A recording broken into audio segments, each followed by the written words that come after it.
Hey, how are you doing? It's Keith. I'm back after taking a long fast from posting and really just collecting myself. My place is a bit of a mess, as you can see. I've been performing a lot this summer. I have a performance coming up tomorrow. I really shouldn't even be making this post. Um, Boxes of my CDs back there, as you can see, just trying to get everything ready.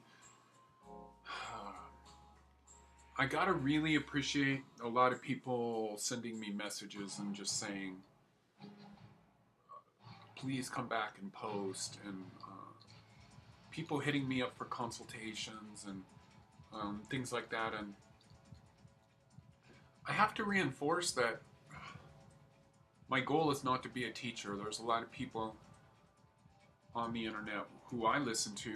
The main two would be Secrets of Longevity, Zach, and Herbal Gardener Zero Zero, Brandon Damon. And they're both guys that are significantly younger than me.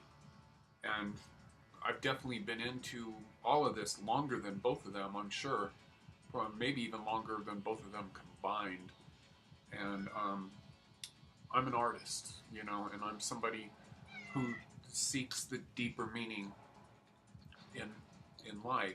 I mean, I'm just not satisfied to be in a box. I can't just reach an end and plateau. And so all of this stuff is like my hobby. It's my passion. It's like if you want the fullness out of life, it's just like you have to search and search and search. And for me, that's why one of my big mentors is Truth Calkins, because it just doesn't stop. There's so many people that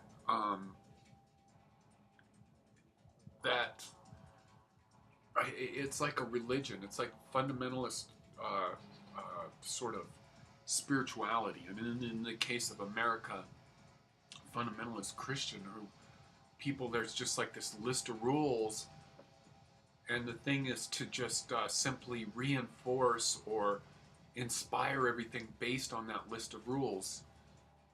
And my I mean, the title of my posts are Beyond Raw Food, because I think there's more to life than just being a raw foodist. And I most of my history previous to the last, um, geez, when did I start all this? I guess 2006 is when I woke up and I went, whoa, there's a lot more to this than just the whole Hippocrates raw food. And I have to say, I've kind of returned back to some of that a bit. Like, I'm juice fasting right now. I'm doing a good half gallon, three quarters of a gallon to a gallon of juice a day with one blended meal. That's like my whole thing that I'm doing right now, and my teas. But and you just go around and I think when you can define what you're doing and um, you stop searching, because I have to tell you that, like, being a strong follower of Truth Calkins, it's always changing. It's never like he'll do something, and then it's like, no, I'm not doing that anymore. I'm doing this now. And I haven't really found that there's anybody that has the answers. And a new thing that's going on in this health movement is this whole ancestral diet thing, where people are the primal paleo thing. And and I have to say that I'm very interested in that, because there's a newness in this vegan, raw vegan thing, which is, I think that the human civilization is on the cusp of like changing something radical about us. And so there's an element of me that goes, um, maybe the answers didn't lie in the past, but there's also an element of like that we haven't been far enough along uh, to evolve. And a lot of that is really well explained in this book right here, um, Primal Body, Primal Mind by Nora T. Gedgaudas. That's it right there. Read this. This is a good, really good book. It's an easy read. Um, you'll start reading it and you won't want to put it down. It's probably one of the most attractive books I've read. And unlike a lot of health food books, a lot of extreme health food books, especially in the raw food world, which are simply based on somebody's their own speculations about their life. And I think that's a real important thing to do, because people keep doing this thing of going back to the past, of thinking, oh, we once knew everything, and I don't buy into that, because all this technology and everything that we're doing is moving us along exponentially.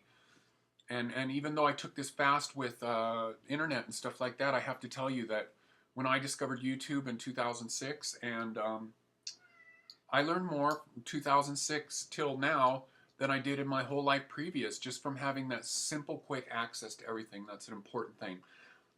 But technology is like fire. You know, I live in the mountains where forest fires are something that is very devastating and something very scary. Fire also warms your house. So I look at technology that way. And so what I'm trying to simply say is that we have reached a whole new point in civilization where we're on the cusp of something. Like it's I think it has more to do with being less about science and more about really realizing, I mean, my opinion is, and people who are more science minded will disagree, that 99% of us is things that are not science. The fact that our emotions can affect our organs, emotions can make us sick, experiences can give us cancer, bad relationships can rip us apart, unfulfilled dreams and goals can turn us into mean, bad people that we never intended to be, that we don't want to be, that we don't really see ourselves as being, you know. And so that's what technology is ultimately going to do, and that's why I totally, and I have to slightly digress and say that I went through this whole thing of like actually wondering, like, why, just reviewing what people are doing on YouTube with Matt Monarch, going, what do I have to rebuild from with the raw diet and all that kind of stuff. And Matt Monarch is a bad case for what a lot of raw foodists like me are saying. I'm not a millionaire raw food distributor. I don't have access to Ormus, to everything that I want that I can. Matt Monarch will probably have a lot of success with a raw vegan thing. But the bottom line is most of us don't have this amount of money to put out, you know? And so, being good friends as I am now, or I think I am, with Truth Calkins, he spends a lot of money on a lot of this stuff. He lives a very simple bohemian life. I've actually been to where he lives, and he can't pay much more than $300 or $400 rent. It's beautiful. I love the way he lives. It's kind of the way I live, although I live in a house which is very simple. I call it bohemian, which is where you put your art above things, you know. And I think that being into nutrition, being into like being the best that you can be and putting all your efforts into that, I think that is art, you know. And so, but the point is like, my house payment is $1,100, you know, and there's just comes a reality of where I can't spend all that money on there. So there's like,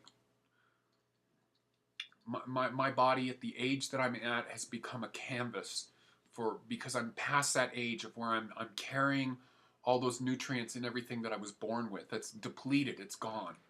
When you see me doing something wrong, you're gonna see it. I'm gonna see it. I'm gonna know it. You know, I arrived at everything that people said that happens with being vegan, and I'm shocked actually that some of these people that are into this basic like 80-10-10 thing, and I'm not trying to convince anybody. I don't want to convince anybody of anything, and I'm simply trying to say that I've been there, done that, and it's very obvious to me, and I don't want to beat anybody over the head with anything and saying, oh, I've done all this. It's obvious. I think that people should do what they want to do, you know, but there's a reality in all this where it's like if you're eating vegetables and fruit, it's not what it was 50 years ago. We have depleted topsoils. Organic fruits and vegetables, all that means, I've said this before, is that it doesn't have in it what it shouldn't have in it already. The fact that organic food has to be labeled different from conventional.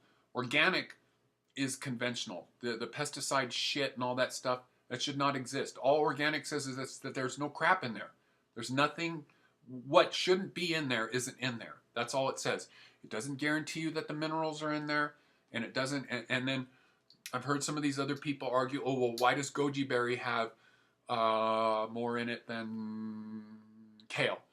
And it's because certain plants, like grasses and stuff, have more of an ability to pull up the minerals that are there. Grasses do that. And goji berries have the same thing. And I'm not a scientist on all this. This is what my blog is about, is that I'm at an age, I'm 48 and a half, where my life, my body is now a canvas. It's a living piece of art where I'm just saying, what I do that's good, you're going to see it. What I do that's bad, you're going to see it, because it's like I don't have any of that, what the Chinese call prenatal jing. And that stuff all depletes. And it's amazing to me that these people that are 30-something are making these big claims that haven't even hit that age of depletion yet, of where it all starts going down. And I'm right on that. I'm past it. And I'm doing my best to revive myself.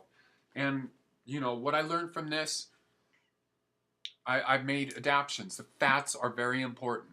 Sort of very stagnant right now. I rebound. I do yoga in the morning, and then at night, I get on this BMX bike, and my street outside is straight uphill. I ride up that, get my breath up really heavy and hard, and then I cruise back down. That's all I do. And I'm in better shape. I don't have a free camera, and I'll show you how good I look now. I'm in better shape now because I'm doing this high-fat thing, and basically the fats that I'm taking, I really like being vegan. Or vegetarian based. It's just my thing. I've had meat in here. I've eaten raw meat, and it's not that I hate it or anything. It's just that my whole, like, what I prefer, like if there's a whole row of restaurants, how one person would go to Italian or go to Mexican because they just prefer it. It's like raw gourmet is what I prefer. It's just what I like. And so I've simply added, I'm not like a lot of people are going to this whole eating lots of meat. I eat a little bit of salmon every now and then, or maybe I get some hamburger. And I'm not, with me being having the whole HIV/AIDS thing that I'm fighting, I don't think it's that smart for me, my experience, to be eating raw meat. So I lightly poach salmon or eat a hamburger. And when I eat something, I even have salmon in my freezer right now that's frozen. And the whole process of taking that out and thawing out just doesn't work in this brain. I've been vegetarian since 13, vegan raw since 22. I'm 48 and a half, and I just, what's about me does not really relate to the just what it just doesn't, it doesn't matter. So what I've added is eating a slight bit of meat here and there, slight, like not very much. And this book actually talks about the raw vegan diet, and it says that raw vegans have it. She says half right. I think it's more like 3/4 right in my mind, or at least in my case, because